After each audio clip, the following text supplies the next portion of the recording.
Well, good morning, YouTube. This is Chuck, and it's Wednesday morning, August 2nd, and it's a little bit after 6, and tea kettle's whistling for my second cup of coffee. I'll get back with you in a minute and tell you a little bit about the morning and then what happened last night. It's not every morning that Mother Nature gives you a camp spot, where they even give you a table to set your coffee cup. Let me give you a quick pan around this morning. It's a beautiful morning.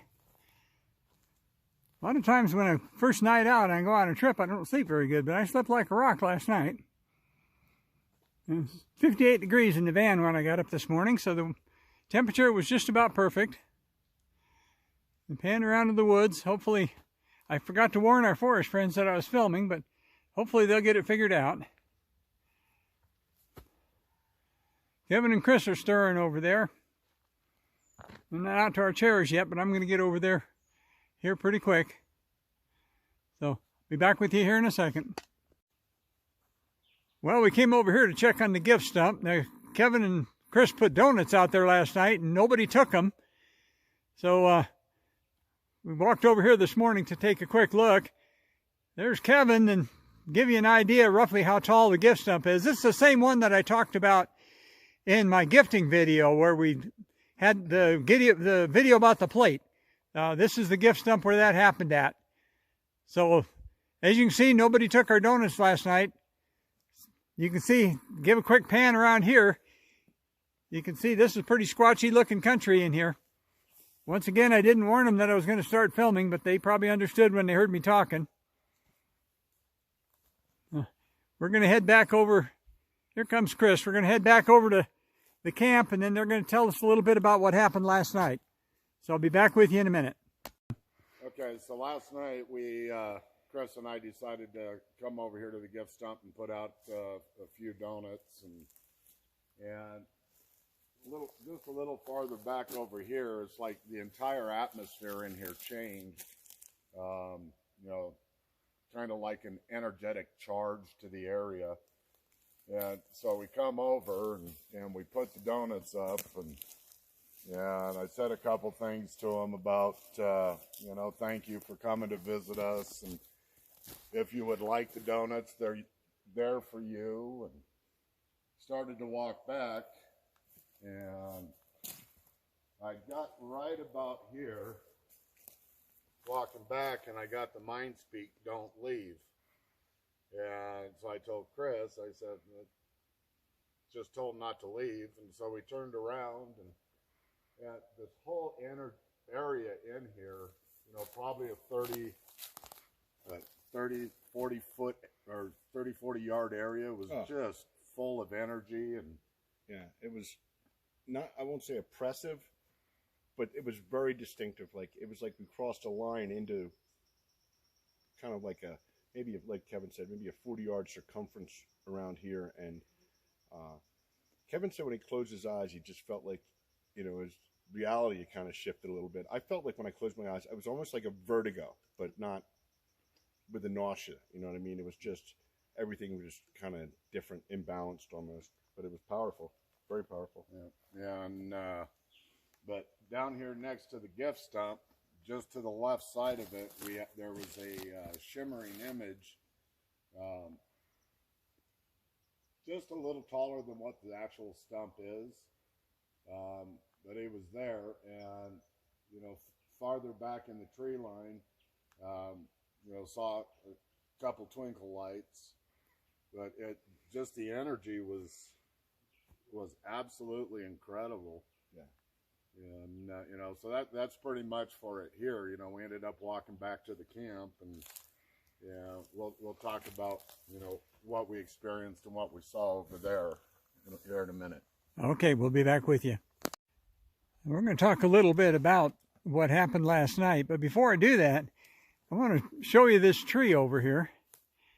That's a blue spruce tree, and it's really hard to tell the actual size of it on camera, but that's a big old tree. And what's interesting about it, a couple things, and I don't know if you can see it on camera real well, but years ago that thing broke off on the side, and then it kind of sprouted a whole new tree from a limb that grew on up there. And that's probably why they never cut it down for lumber. But right there, it's got like a 90 degree to the right and then another 90 degree to the left going straight up. But that thing is probably 30 inches across. But look at the pile of chewed up pine cones at the base of this thing. Once again, I don't know how well it shows up on camera, but that thing is absolutely huge. I don't know how many generations of squirrels have been living in that tree to do that, but that's pretty amazing.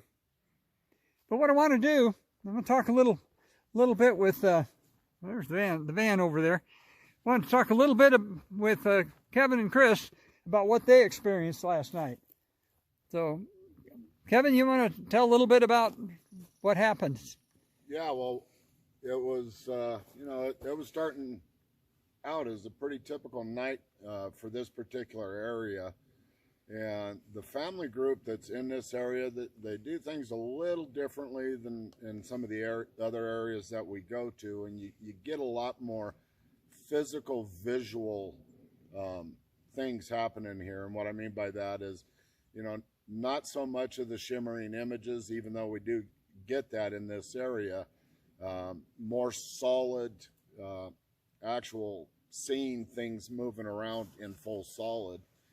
And, so on the other side of Chuck's van, there's a log laying down over there. And, so the beginning part of the night, I swore that I'd seen something moving around over there 2 different times before I had said anything.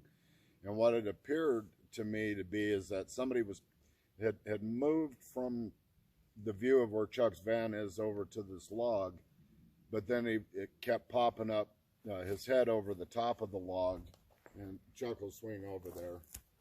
You can see that big downed log on the other side of front of Chuck's van. It was back over there, and but I kept seeing the head pop up over the top of it. And, so that's how the night kind of started. And then back behind his van, I was seeing a couple things over there.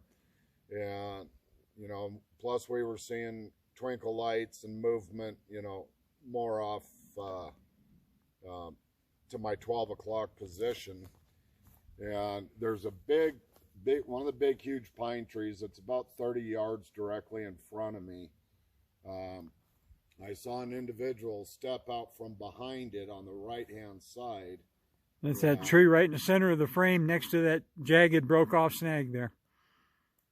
Go ahead, Kevin. But, yeah, so I saw him step out from there, and I got a pretty decent zap from him. And I don't know if he was right behind the tree or just farther back into the tree line. But as I'm, telling the guys what I'm saying, and then I got really good eye glow from back there. The green eyes lit up. I saw that. And, and just all kinds of movement around. Right over here, probably about 20 yards on the other side of the tree that he's just showing you with the pine stuff underneath it. From the squirrels, could hear footsteps over there. And, Chris was like, "Are you hearing that?" And I was, "Yeah." So it just a lot of stuff like that last night, but it was really cool. Yeah, so I'll hand it over to Chris. And I agree with Kevin about. So I've been to Camp Bonito before, but I've never slept here. I've never camped here and sat out, and that covers pretty much all bases that we go to, in my experience. And Kevin's right. Every one of these locations has an individuality or a uniqueness about them that differs from the other locations that we go. I always think there's a different energy. Like if we go to Squatch Camp, that's got a sacred energy to it. Crazy Town's got more of a mischievous energy to it, a little bit lighter. And the phenomenons, there's commonalities amongst it, but there's unique differences. And I'll agree with Kevin. I think there was more physical interaction going on here than I've seen at any of the other locations.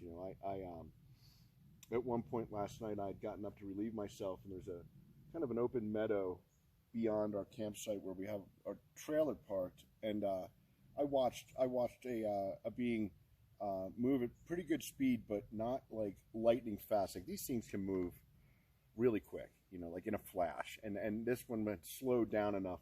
I watched it run from left to right across the field, So, and it was a super moon last night, so the ability to see better, it was there. The whole meadow was lit up, and I got a pretty good look at it. Again, the shadowy figures. I also saw the eye glow that Kevin was seeing out in front of us at my 12 o'clock.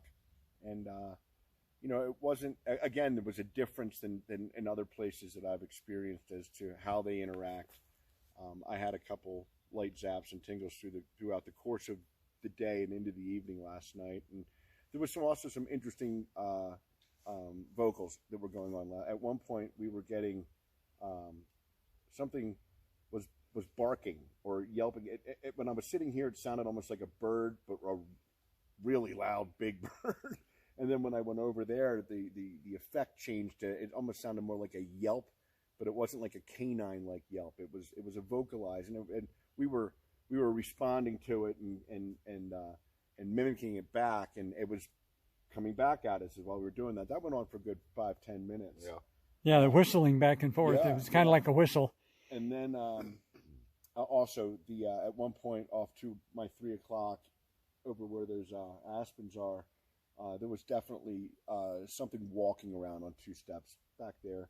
Again, another physical sound and a physical thing, as opposed to when these guys are in their more of an energy state, and there was some of that cloaked, for lack of a better term. I hate that term, but See, now phenomenon going on. And it wasn't as much like the twinkle light manifestation stuff. That was going on, but not in a high degree. Yeah. It was different. Hilltop's a little heavier in that department.